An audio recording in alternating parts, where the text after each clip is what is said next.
to the Caucasus, and now where Moscow's influence is very present. But Armenia says it wants to reduce its dependency on Russia, which has been a strategic partner for decades. Yerevan wants Russian soldiers out of the country and is looking for security guarantees elsewhere, especially from the West. DW's Fanny Fashar traveled to the city of Gyumri near the Turkish-Armenian border. There's a large Russian military base in the city with thousands of soldiers who aren't going anywhere yet.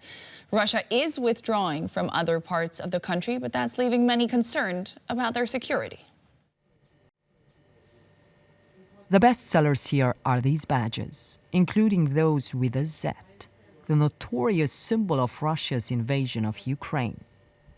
Many of the customers are Russian soldiers from the nearby military base.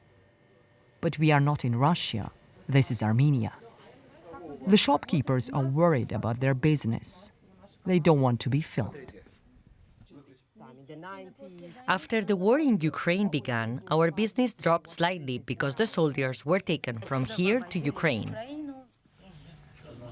As more Russian soldiers enter the shop, we are told to leave. There are many such shops here in Gyumri, the second biggest city of Armenia. This is where Russia maintains a military base. It's a vulnerable spot for Armenia. We are only about 10 kilometers from the border with Turkey, historically a hostile neighbor.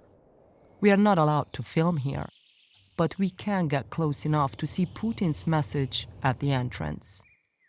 It says Russia's growing military power guarantees peace on the planet. And for Armenia, it has felt true.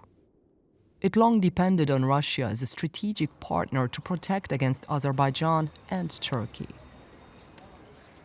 But now Prime Minister Pashinyan is poised to take Armenia out of the Russian-led security alliance CSTO. The members of that alliance are not only failing to carry out their responsibilities according to the agreement, but they are also helping Azerbaijan plan a war against us. Armenia seems to be at a crossroads. It is looking less towards Russia for security, starting to turn to the West. In fact, Armenia's Prime Minister Nikol Pashinyan criticized Russia for failing to stop Azerbaijan taking over Nagorno-Karabakh last year. He said depending on only Russia for security had been a strategic mistake, and is telling Russian soldiers to leave. There is no plan to close the Gyumri base yet. Soldiers have been here since 1941, housed just across the road. But Russian troops have started to withdraw from the east, where they've been strengthening the border with Azerbaijan. Some people here are concerned. If the Russian army leaves, we'll be attacked right away, both by Turkey and Azerbaijan. Thank God they're here, so we live freely and well. But after Azerbaijan took over Nagorno-Karabakh last year, many lost that trust in Russia, and like their government, are looking west for answers. If there were NATO soldiers, it would be better. Our opponents would be more afraid. For some Russians living here, that change of heart is worrying. Many, like Tatiana, came here after Russia invaded Ukraine to save their men from being drafted to fight.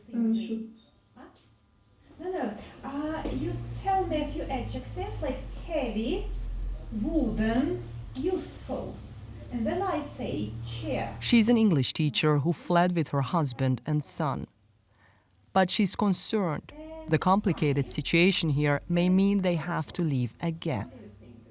I don't know from which side this threat can come. I have no idea. I wish I knew that. But it's such a murky area. Try not to think about it much because it worries me a lot. And I realize that I don't have a simple solution. So what's next for the people in Armenia as it attempts to diversify foreign policy and looks towards the West? If we will imagine that Armenia in any time will be much more closer to the EU, to be a candidate for the EU membership or to be a member of EU, of course, in such moment, Russia will decide to make offensive against Armenian government or not, to take the power here by the weapon or by the military troops, to make coup d'etat or not, or will decide to remove troops from here. As Armenia looks for new partners, its future will depend on geopolitical shifts in the region and its ability to balance the demands of different powers. DW senior international correspondent Fani Fashar filmed that report and joins me now in the studio. So good to have you here, finally. Now, Armenia finds itself in a very complex position. We heard it there. Can they afford to turn their backs on Russia? If we look at this from a very economic perspective, certainly not, at least not right now, because it strongly depends on Russia when it comes to energy. Speaking of oil, gas, it even needs Russia to produce electricity, enough electricity for all Armenians. Now, having said that, however, if you look at the map, where Armenia is located, it is really short of options with regard to friendly neighbors. We saw it in the report. You got Turkey to the west, you got Azerbaijan to the east. With regard to Turkey, history weighs heavily on the relationship between Turkey and Armenia. To recall for the viewers, hundreds of thousands of people have been massacred during the Ottoman Empire, during First World War, and beyond that, and that's been recognized by several countries, including Germany. And then you got Azerbaijan to the east, several wars and conflicts after the demise of the Soviet Union, so during the past 3 decades. So really, it's wedged in between this zone, in this region, and it's now trying to look to the west. In fact, the Foreign Ministry of Armenia said that this fall, apparently, Pashinyan, the Prime Minister, wants to apply for EU membership, and the EU Parliament, or the European Parliament, rather, this March also signed a draft, a resolution, to consider Armenia for EU membership at some point. So clearly, that diversification that Pashinyan speaks about is moving away from Russia, moving towards the West. The question is just how much. Is it going to be a drastic move, and what risks does that entail? Exactly. How would Russia respond? You spoke to a lot of people on your trip to Armenia. How do they feel about the government? Do they think that they can procure security, the security that they need in that situation? Now, especially since September 2023, when Azerbaijan retook control over Nagorno-Karabakh and tens of thousands of ethnic Armenians had to leave Nagorno-Karabakh, there have been a series of anti-government protests. People were calling for the resignation of Prime Minister Pashinyan and his government, saying that he's been too soft on Azerbaijan, gave up way too easily, they say, on Nagorno-Karabakh. And as we are speaking currently, there is a process ongoing, actually, to go towards a long-term peace agreement between Azerbaijan and Armenia. But that again includes a new border demarcation line to the east. We've been reporting about that a few months ago. And so people really have a lack of trust. More than 50%, in fact, of the population says they do distrust Prime Minister Pashinyan in providing security and stability, the #1 issue for Armenians. And if you take that all into consideration, you just wonder if there is one challenge, the regional challenge, as it's trying to diversify politics and maybe economy at some point it has to.